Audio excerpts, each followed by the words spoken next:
Siapa sangka, di sudut selatan Yogyakarta, terhampar sebuah tanah yang dulu dikenal dengan cerita yang berat. Namanya Gunung Kidul, sebuah wilayah karst berbukit-bukit kapur, dengan tanah yang keras dan air yang sulit dicari. Tapi hari ini, mari kita lihat lebih dekat, karena kisah Gunung Kidul bukan hanya tentang masa lalu yang gersang, melainkan tentang perjalanan panjang menuju kehijauan. Puluhan tahun silam, Gunung Kidul identik dengan kekeringan panjang setiap musim kemarau. Warga harus berjalan berkilo-kilometer hanya untuk mengambil air dari sumber yang tersembunyi di dalam gua-gua bawah tanah.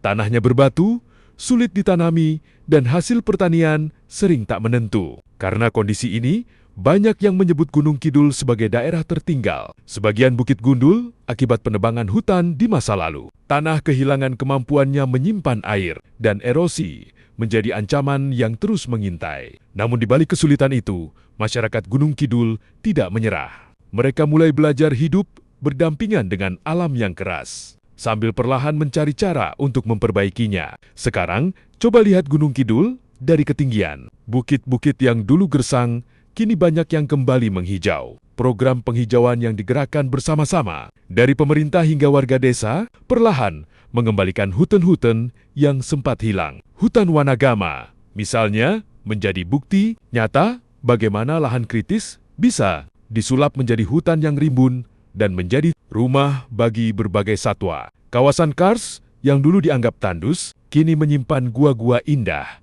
sungai bawah tanah, dan pantai-pantai eksotis yang mendunia. Dari Pantai Indrayanti hingga Pantai Timang, sistem pertanian pun berubah. Petani mulai menanam pohon-pohon keras di sela ladang, membuat sumur resapan, dan menjaga samber-samber mata air. Air yang dulu langka, kini lebih mudah dikelola berkat kesadaran menjaga daerah tangkapan air. Gunung Kidul hari ini adalah bukti bahwa alam yang pernah terluka bisa pulih jika manusia mau merawatnya dengan sungguh-sungguh. Tapi perjalanan ini belum selesai. Kehijauan yang kita lihat sekarang bukan hasil yang datang secara instan, melainkan buah dari kesabaran dan kerja keras bertahun-tahun. Karena itu, mari kita jaga bersama. Jangan biarkan hutan yang mulai pulih ini kembali gundul. Jangan biarkan sampah mencemari gua dan pantai yang begitu indah. Setiap pohon yang kita tanam, setiap sampah yang kita bawa pulang, setiap langkah kecil kita saat berkunjung ke Gunung Kidul adalah bagian dari menjaga masa depan tanah ini. Karena Gunung Kidul bukan hanya milik generasi hari ini, tapi juga titipan